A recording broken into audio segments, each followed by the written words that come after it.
Baik adik-adik, kita lanjutkan. Hari ini kita akan bahas tentang pikiran-pikiran dari Dr. Jamal Zaridofir tentang tradisi pesantren ini, yang akan kita lihat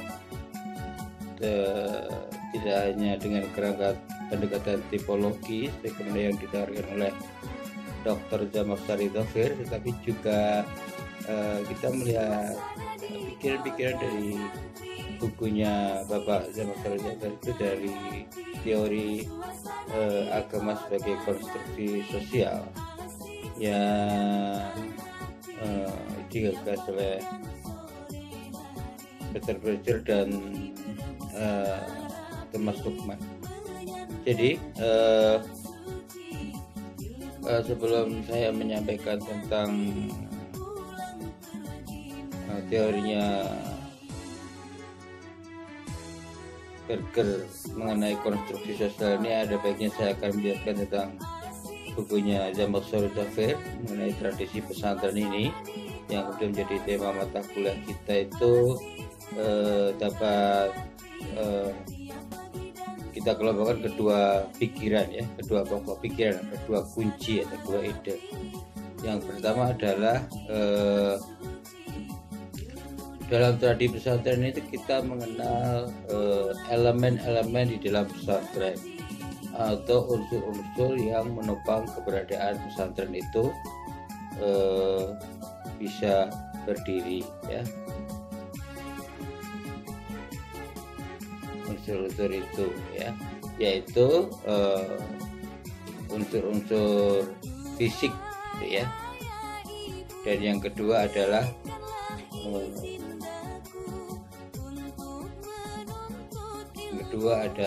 unsur non fisik. Kalau di buku saya ini, di tulisan saya di jurnal The Religious Inclusiveness dalam tradisi pesantren di mana sudah lama tulisannya di Edi Mancoro dan Anida Salatiga. Saya banyak menulis unsur-unsur dari konstruksi sosial dari elemen-elemen yang bersifat non fisik gitu ya. Jadi kalau kita mempelajari pesantren ini, sebenarnya ketika kita mempelajari pesantren, pikiran kita langsung ke tradisi keagamaan gitu. Dan bagaimana tradisi keagamaan itu dijaga dan dipelihara, ditopang, itu kita ketahui ada dua penjaga tradisi itu, yaitu faktor fisik, yaitu unsur-unsur fisik ya. Yang kedua unsur-unsur non fisik. Kalau unsur-unsur fisik yang menjadi penjaga tradisi pesantren ini adalah bahwa pondok pesantren ini merupakan sebuah kompleks bangunan fisik yang membuat tradisi itu bisa bertahan kuat, karena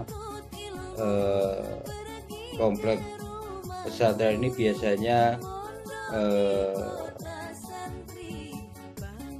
merupakan kompleks bangunan yang tertutup ya, terisolasir dari lingkup keramaian masyarakat gitu. Jadi memang idenya memang pesantren itu sebagai tempat menyepi, bertapa, maka biasanya memang oleh para kiai dibangun pesantren di tempat-tempat terpencil atau di desa-desa. Makanya pesantren kemudian menjadi tempat yang terisolasi sehingga membentuk sebuah tradisi yang oleh Gus Dur disebut sebagai subculture gitu ya. Nah, kompleks pesantren yang terisolasi ini kemudian membentuk subculture ini oleh teori Gus Dur itu karena yaitu tadi ya, keinginan untuk tradisi tasawuf pesantren itu menyepi berujilah, itu para kiainya itu yang membuat pesantren itu mengambil tempat yang tenang dan damai serta sepi, jauh lebih dari keramaian masyarakat itu pada awalnya. Oleh karena itu elemen-elemen fisik yang menjaga tradisi pesantren itu hanya sedikit sekali pada awalnya ya. pada awalnya hanya rumah kiai, masjid, dan tempat tinggal santri gitu. Hanya 3 unsur pokok itu ya. Rumah kiai atau guru ini biasanya ya di desa gitu.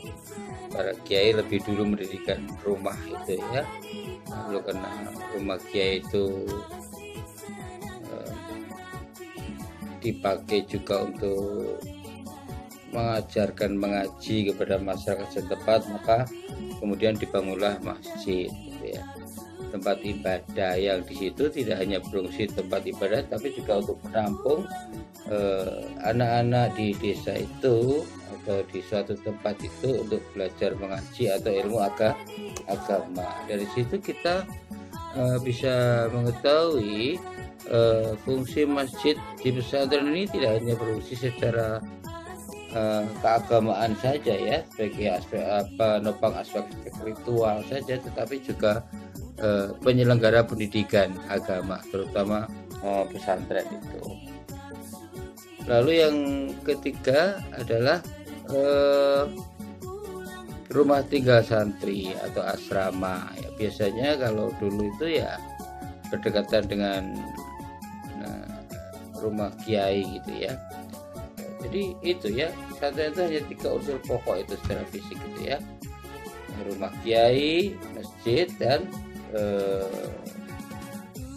tempat tinggal santri atau asrama, yang karena para santri ini ingin selalu mengajar mengaji, lalu kemudian dia ingin tinggal bersama kiainya sehingga memperoleh ilmu agama yang lebih banyak lagi daripada pulang pergi ke daerah atau keluar desa itu, malah dia tinggal di situ, sehingga jadilah tempat tinggal santri yang kemudian disebut dengan asrama itu.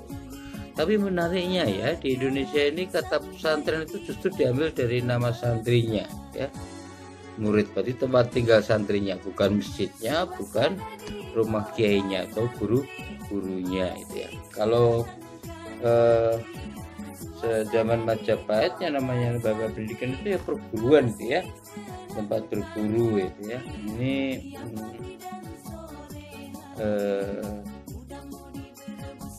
atau di zaman sekarang ini ya perguruan gitu ya, perguruan Gajah Mada, perguruan tinggi Islam gitu. Kalau di pesantren diambil dari kata santrinya, nyantri, jadi santri di kiai ini atau di guru ini gitu. Jadi itu 3 elemen pokok di pesantren ini ya, yang kemudian berkembang sekarang ini menjadi pesantren modern. Ada asrama yang sampai santri yang khusus ya, santri putri dan santri putra yang khusus, ada ruang sekolahan karena jumlah santrinya semakin meningkat, maka elemen tambahannya adalah ruang belajar. Apalagi kalau pesantren ini kemudian mendirikan sekolah-sekolah umum ya, misalnya SD, SMP, maka ruang belajarnya di pesantren itu jadi lebih banyak. Bahkan di era sekarang ini pesantren tumbuh pesat sekali, karena selain ada ruang belajar dengan mendirikan sekolah-sekolah itu, juga ada koperasinya ya, ada polikliniknya, malah ada kantor banknya. Jadi sekarang ini pesantren itu seperti kompleks perguruan tinggi gitu ya. Hanya malah di perguruan tinggi nggak ada asramanya, kalau di pesantren malah ada asramanya. Itu elemen pokok ya yang perlu ada diketahui, yaitu elemen fisiknya yang menjaga tradisi pesantren itu adalah rumah kiai atau guru, masjid sebagai tempat ibadah dan tempat belajar, lalu tempat tinggal santri atau asrama. Itu yang pokok elemen-elemen fisiknya. Lalu yang kedua dari bukunya James Clear itu adalah elemen-elemen non fisik dari pesantren ini sebagai suatu tradisi yang hidup terus menerus ini, yaitu kurikulum kitab kuning ya. Yang pertama unsurnya, yaitu unsur non fisiknya ini kurikulum kitab kuning. Jadi di pesantren ini kenapa tradisinya berbeda dengan masyarakat di luar, karena dia hidup dalam kajian kurikulum pesantren yang mempelajari buku-buku atau disebut kitab kuning yang ditulis oleh para ulama pada abad ke sekitar ke 10 sampai ke 15 gitu ya. Ulama-ulama salafiyah zaman dulu yang banyak mengkaji kitab-kitab kuning, yang kemudian kitab kuning itu dijadikan buku pelajaran di pesantren itu.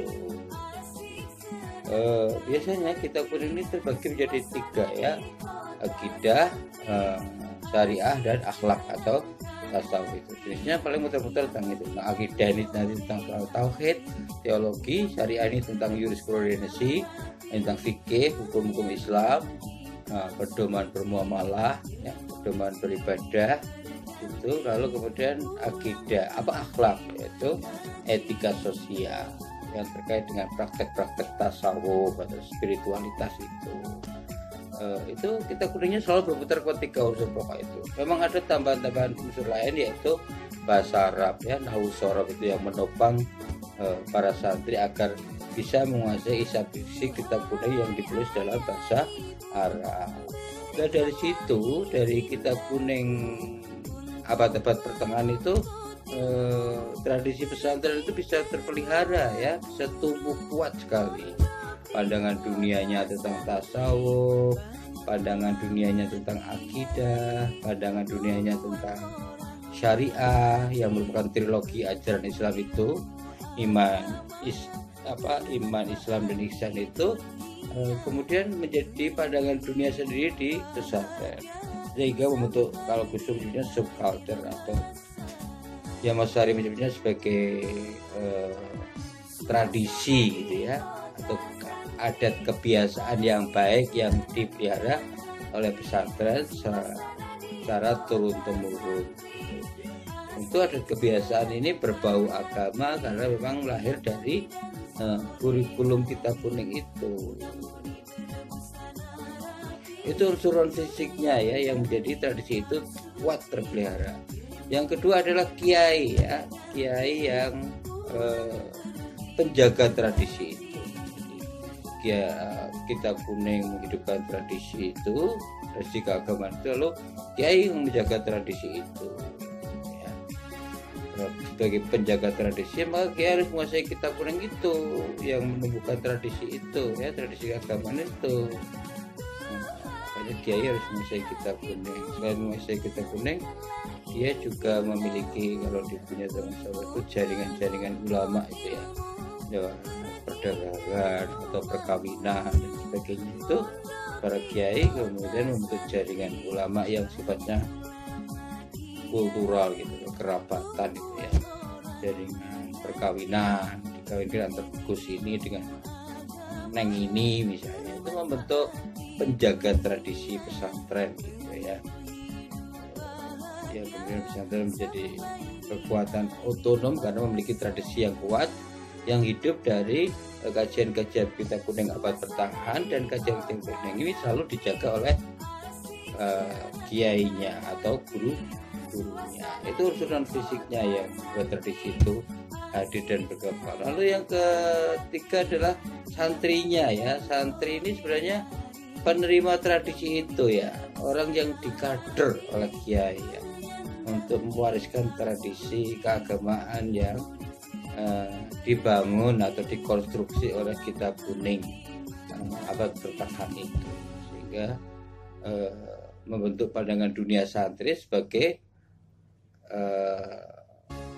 kader yang dibentuk oleh kiai lewat pengajaran kitab kuning itu, sehingga nanti para santri ini bisa menggantikan kedudukan kiai, atau keluar dari pesantren bisa menjadi kiai, atau kalau di pesantren bisa menjadi kiai gitu ya, menjadi menantunya. Hingga santri ini sebenarnya jadi pesantren ini saya kira kalau dalam konteks dunia modern ini tradisi pengkaderan yang paling bagus di pesantren itu ya. yang paling sukses gitu ya, dibanding pengkaderan di ormas atau kaderisasi di ormas atau kaderisasi di organisasi sosial politik atau di organisasi mana negara. Itu menurut saya organisasi pesantren adalah sistem pengkaderan yang paling efektif dan sistematis gitu ya, karena pengkaderan itu telah membentuk sebuah sistem, dan sistem itu membentuk sebuah tradisi yang diwariskan dari generasi ke generasi sampai berabad-abad lamanya. Saya kira itu dulu ya dari semuanya, kita akhiri sampai di sini. Terima kasih, kurang lebihnya mohon maaf. Wassalamualaikum warahmatullahi wabarakatuh.